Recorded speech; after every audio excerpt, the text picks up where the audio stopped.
Today, I want to talk about what your hypnotic audios are actually doing to your client, which is actually a negative.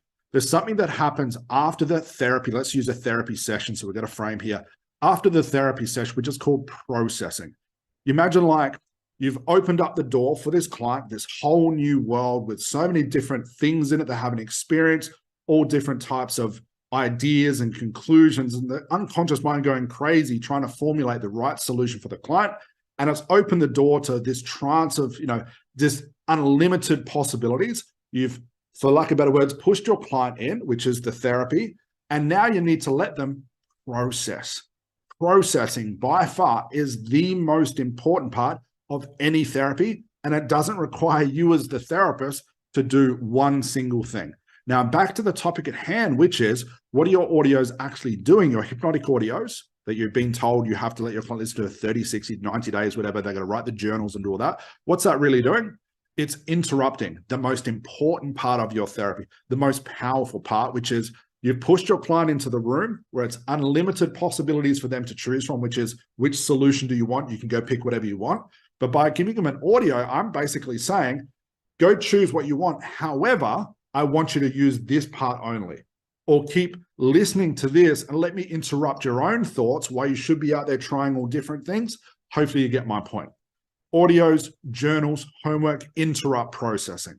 And you've got to realize this, your client's unconscious mind is way more intelligent, way more powerful, way more understanding, way more creative and inspired than any audio you could create. But realize this, like, what are you going to put on your audio? If 95% of what your client tells you is just conclusions, what could you put onto an audio? Now, a lot of people tell me, Scott, well, what I do is I highlight all the things on the audios, all the insights my client had through the therapy, and I put that on the audio. But I also tell them this, if that's the case, why does a client's mind need to listen to it over and over? Don't you think your client's unconscious mind is smart enough to figure it out that once it finds the insight that it likes, you don't have to keep reminding it? It's like having a cut on your leg. You don't have to keep checking the cut. You don't have to keep picking at it. So what are you going to do? You're going to keep interrupting your own healing.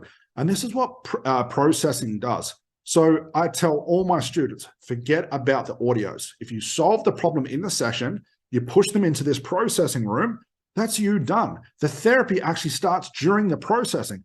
No audio, no binaural beat, no repetition comes even close to what processing can do.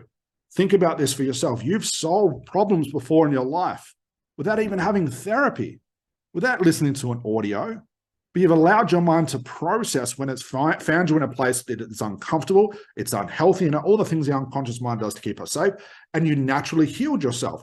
And then days later, you look at the problem and go, it's not there anymore. How did you do that? The mind was alerted, it started to process and found you a new solution. So we as therapists, and I think it's an ego thing as well, and it's also as well, like it's this basic principle of the mind needs repetition. Why? You can't explain repetition to someone like Erickson or some of the best therapists in the industry who you've seen do a 10-minute session and blown out phobias, and that's it, the client never has it again. It didn't need repetition. This whole thing, the client needs repetition, has to be 30 days, going to be a fast breakthrough, all of that sort of stuff. It gets blown out of proportion. What looks good on paper does not necessarily mean in reality that it works. The best thing you guys can do is learn how to put your clients into the place, which is after the therapy, where processing can continue, and tell your clients, go have a ball. Now, you need to have what we call a processing chat, tasking chat. This is all stuff we teach our students how to do in an ACH program. But all in all, one of the first things I teach all of our students, whether they're novice or basic, novice or expert, get rid of the audios, because the audios are going to interrupt the unconscious mind doing what it does best, which is natural healing. There is nothing you could say, language pattern, binaural beat, that'll outsmart, outwit, or outpower what the unconscious mind has in store for that client. It's a big waste of time. Look at it for yourself, guys. If you're creating these audios and your clients are not listening to them, what do you do then? You can't rely on repetition because it's up to the client. Now, sure, you can turn around and say, well, that's the client's problem, blah, blah, blah. But you have to take some sort of control over this. One of the biggest things I tell my students is if your sessions are taking too long, too much extracurricular homework audio, test all these things. Just because a mentor says it has to be this way, that's them just selling you their method and their process because it looks good on paper and as part of their certification. But test this stuff out. I did it for myself. Everyone talked about rapport. I tested rapport, and instead of doing during the session and trying to match and mirror my client, trying to breathe with them and all that sort of stuff, forget about that. I created social media. I did better strategy calls. The rapport happened before they showed up. The rapport was at its finest when a client was willing to pay me $1,500 after a 5-minute chat. That's rapport at its finest. The whole planning of the session, the scripting the session. Now, I won't talk about it. We'll talk about other videos and why that's a waste of time as well. But all of these things need to be tested out. Therapy can happen very, very, very quickly, and it can last a lifetime. I just think as we as therapists who get so caught up in this technique, like it has to be all of this stuff, I have to do this, you interrupt the unconscious mind, healing your client very, very quickly, guys, okay? So my recommendation, stop the audios. They're interrupting. They're doing more harm than good. Let your clients process. They'll outsmart your audio every single time.